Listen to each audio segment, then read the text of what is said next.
이제 오늘 말씀은 이제 사울이 불순종함으로 인해 가지고 이제 하나님께 완전히 버림받는 그 사건에 대한 말씀입니다. 이제 하나님께서 사무엘을 통해서 이게 사울 왕이죠. 아직은 아말렉 족속과 이제 전쟁을 벌이는데 그에게 속한 모든 것을 다 죽이라라는 명령을 내립니다. 사람이든 짐승이든 뭘 취하지 말라, 다 죽이라 명령을 하셨습니다. 사울은 이제 명령대로 아말렉을 진멸하는 이제 전쟁을 개시했죠. 사울이 이처럼 이제 전쟁을 한 것은 어쨌든 마음 한구석에는 하나님을 경외하는 마음이 아예 없지는 않은 것 같아요. 그냥 조금은 항상 남아 있어요. 아예 없으면 안 되죠. 항상 조금 남아 있는데 한쪽의 마음은 여기에 걸치고 한쪽의 마음은 저기에 걸치는 게 문제가 되는 거죠. 어쨌든 사무엘을 통해 전해들은 하나님의 말씀대로 전쟁을 한 것을 보면은 첫 시작은 굉장히 순조로워 보입니다. 순종으로 출발했다고도 볼 수가 있어요. 처음 출발은. 그런데 이제 하나님의 말씀대로 전쟁에서는 승리했습니다.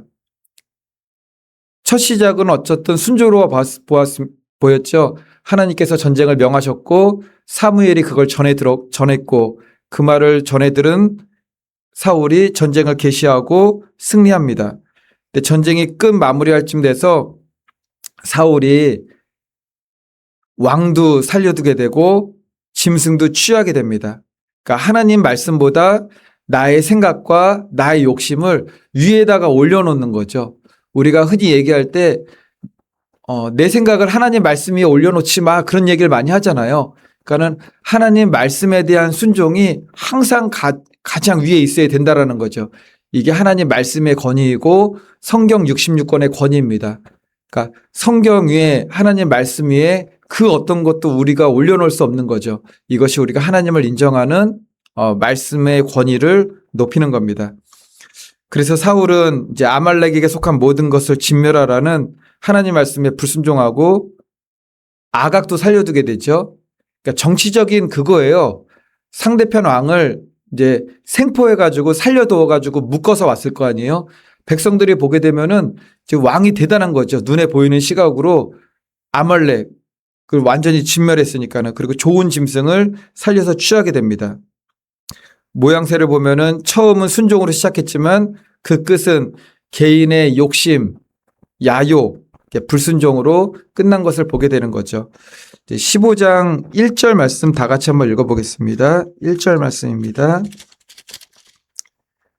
사무엘이 시작.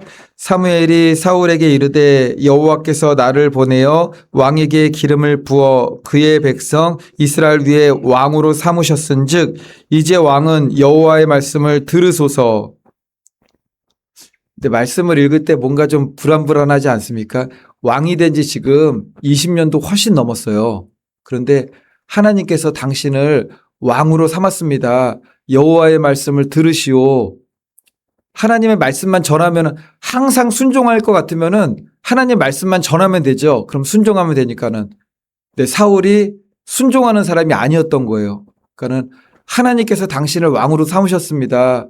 이제 여호와의 말씀을 들으소서. 이렇게 들리지 않습니까? 우리가 누군가한테 뭐 자녀들한테도 얘기할 때 야, 이제 좀 말 좀 들어 그러잖아요. 지금까지 말을 안 들었으니까는 말 좀 들어 그렇게도 하는. 이제 좀 말 좀 들어 그러잖아요. 그런 것 같아요, 느낌에. 이제 여호와의 말씀을 좀 들으소서 그런 느낌인 거죠.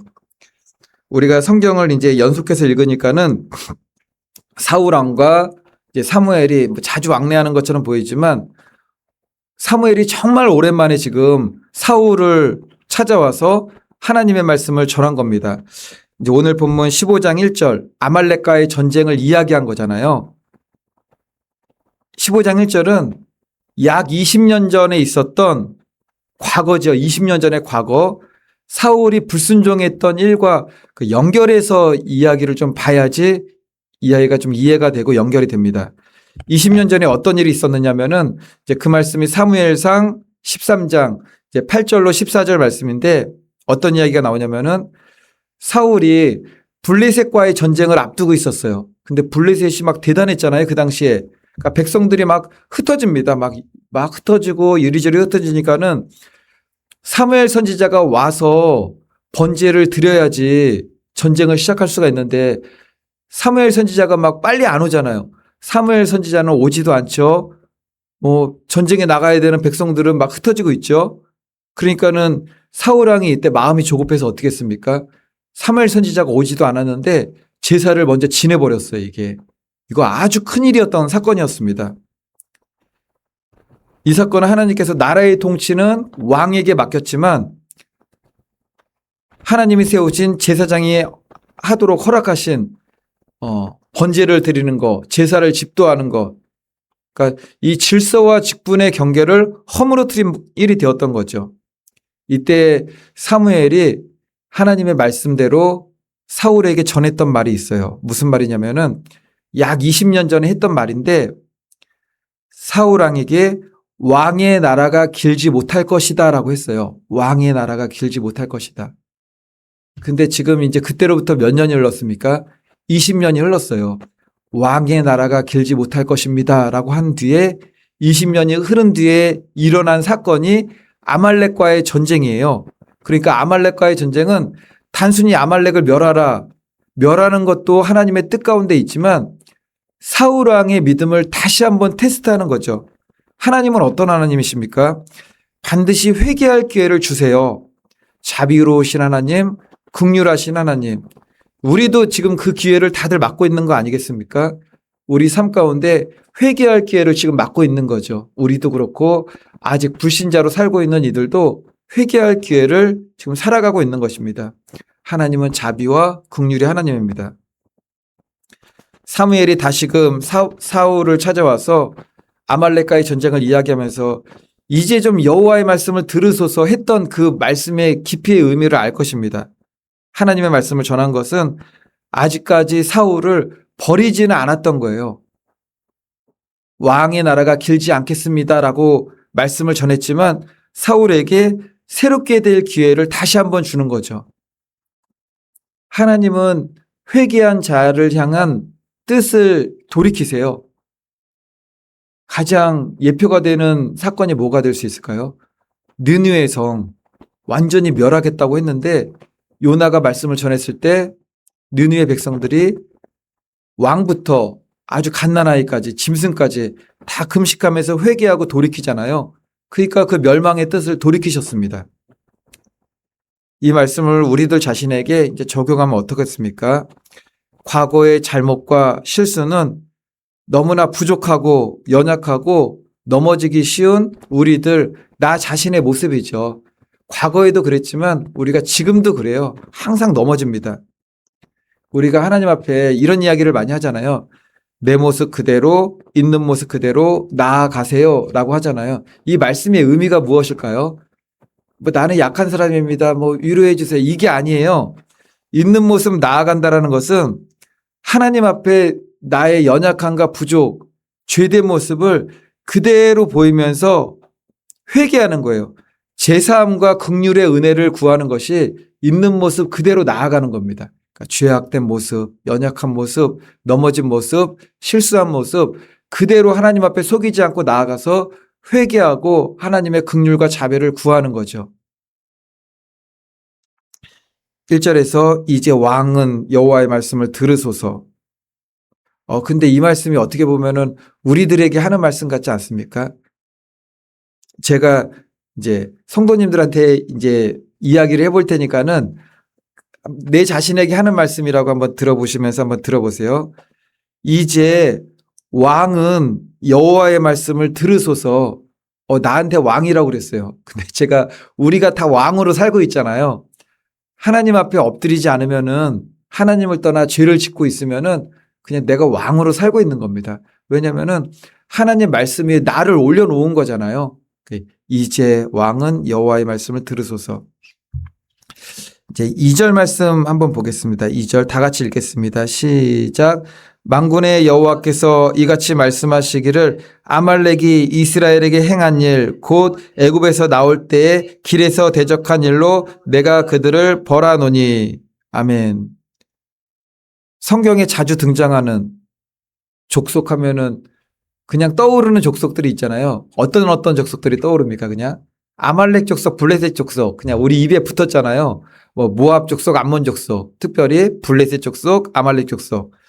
아말렉 족속이 누구냐면은 출애굽하자마자 출애굽 직후에 제일 처음 광야에서 이스라엘을 공격한 족속이 아말렉 족속이에요. 그러니까 이스라엘은 평생 잊지 못할 것 같아요. 우리도 처음에 가장 먼저 경험했던 것들은 기억에 잊혀지지 않잖아요. 그냥 아주 너무 큰일이었어요. 이스라엘 백성들이 뭐 무기가 있었던 것도 아니잖아요. 뭐 칼과 방패를 들고 출애굽했던 것도 아니고 뭐 짐 싸가지고 막 10가지 재앙, 장자재앙 있은 다음에 막 내보내가지고 빨리 나왔단 말이죠. 평생 잊지 못할 못된 짓을 한 원수 같은 족속이 아말렉 족속입니다.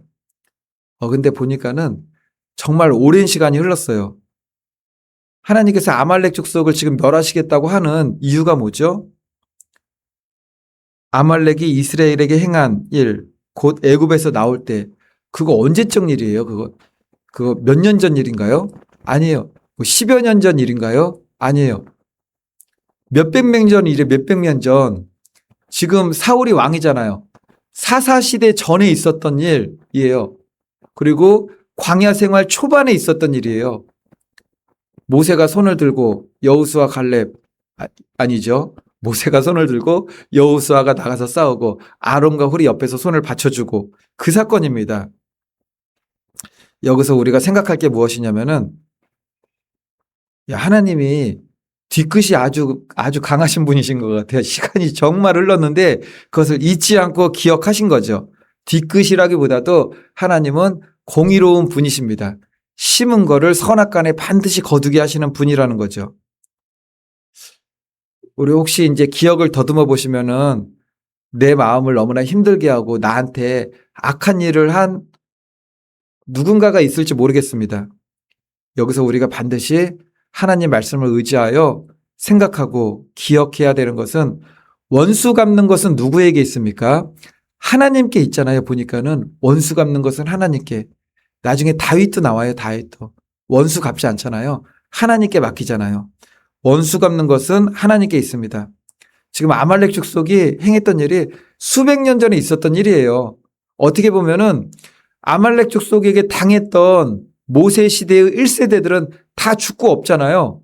여호수아 세대조차도 지나갔어요. 지금 여호수아 정복전쟁도 40년 광야 생활도 끝나고 여호수아 정복전쟁도 끝나고 사사시대도 지내서 아주 세대가 바뀌었어요.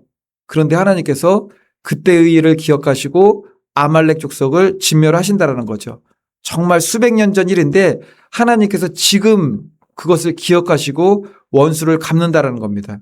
그러니까 시간의 문제일 뿐이지 원수 갚는 것은 반드시 하나님께 있다라는 것을 교훈해 주는 거죠. 그러니까 우리도 그럴 거예요.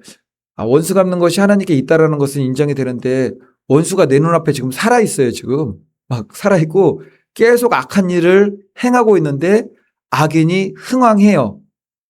그거 어떻게 해석하시겠습니까? 그러니까 하나님께 맡기는 거예요. 분명한 것은 하나님은 공의로우신 분이세요. 반드시 공의로운 분이세요. 원수 갚는 것뿐만 아니라 그 시간과 때까지 하나님의 때 반드시 처리하시는 분이십니다. 선악간에 내가 하나님 앞에 선한 정말 아주 의로운 일을 심었던 것들도 하나님의 때 정확한 시간에 반드시 갚아주시는 분이라는 거죠. 이제 그리고 본문 4절부터 9절까지는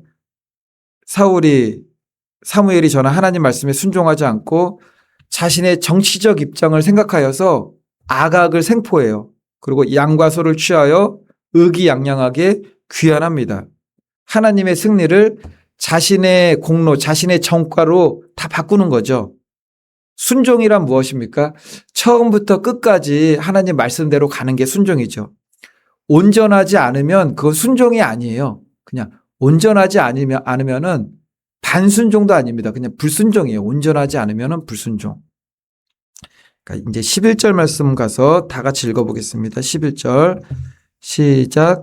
내가 사울을 왕으로 세운 것을 후회하노니 그가 돌이켜 나를 따르지 아니하며 내 명령을 행하지 아니하였음이니라 하신지라. 사무엘이 근심하여 온 밤을 여호와께 부르짖으니라.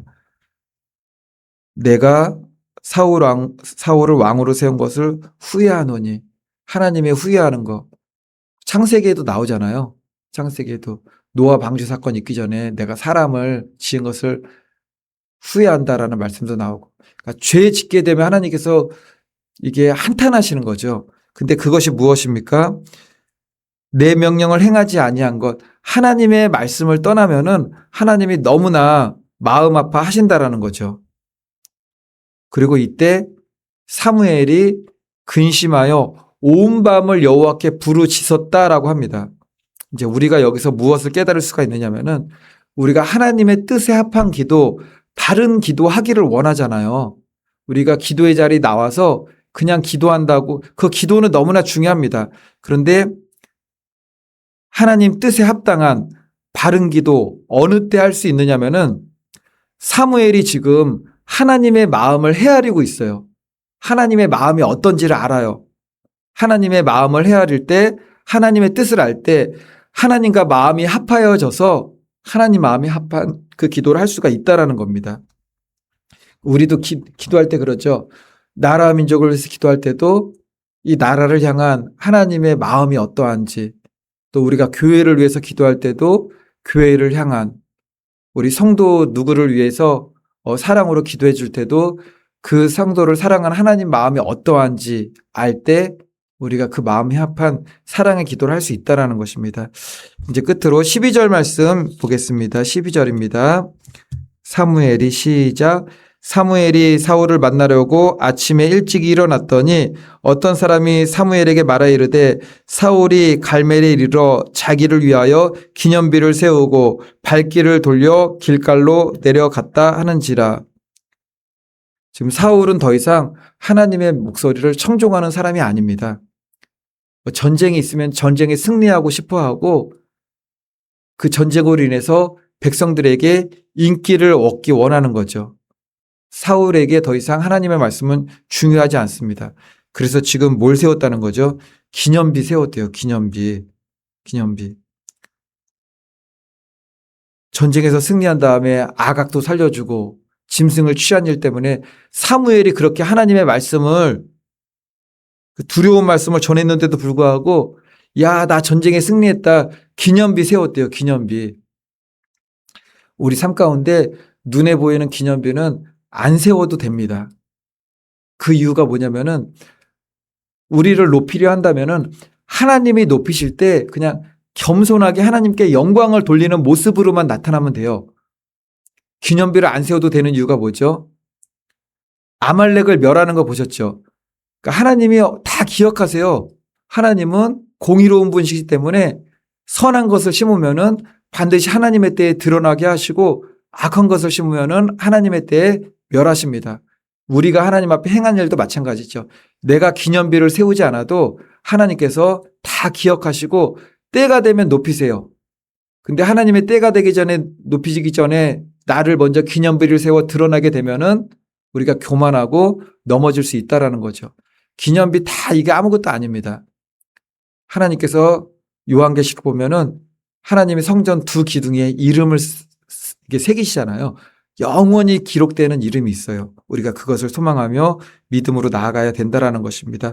바라기는 저와 성도님들 모두 처음 순종으로 시작하여서 마지막도 순종으로 끝나야 되는 것입니다.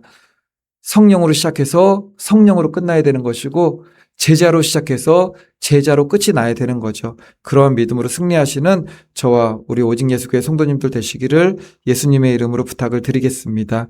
아멘.